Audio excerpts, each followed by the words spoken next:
আপনি যদি বর্তমান পৃথিবীর দিকে তাকান তাহলে দেখবেন যে ইসলামের বিরুদ্ধে এত ষড়যন্ত্র, এত কনস্পাইরেসি, এত অত্যাচার, অপারেশন, এত কিছুর পরেও ইসলাম হচ্ছে world's fastest growing religion right now. তো আপনি পশ্চিমা বিশ্বে দেখেন প্রতি জুমাবারে অনেক অমুসলিম, নন মুসলিম, ইহুদি, খ্রিস্টান, এইথিস্ট, সংশয়বাদী, অ্যান্টাগনিস্ট তারা এসে শাহাদা বাণী পড়ে মুসলমান হয়ে যাচ্ছে প্রতি জুমাবার।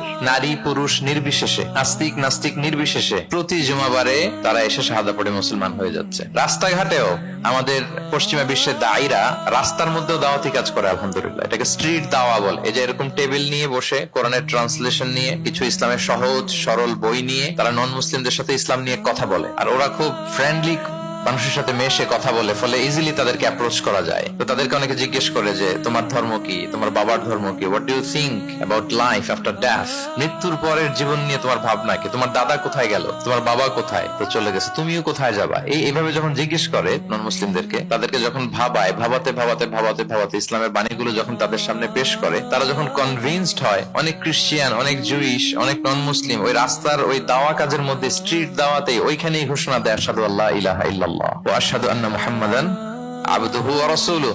রাস্তায় আধা ঘন্টা দাওয়া কাজের মধ্যেই ওরা কনভিন্সড হয়ে মুসলমান হয়ে যায়। গোটা বিশ্বব্যাপী এভাবে ইসলামকে আল্লাহ তাআলা ছড়িয়ে দিচ্ছেন। কেউ এর অগ্রগতিকে থামায় রাখতে পারবে না, অসম্ভব।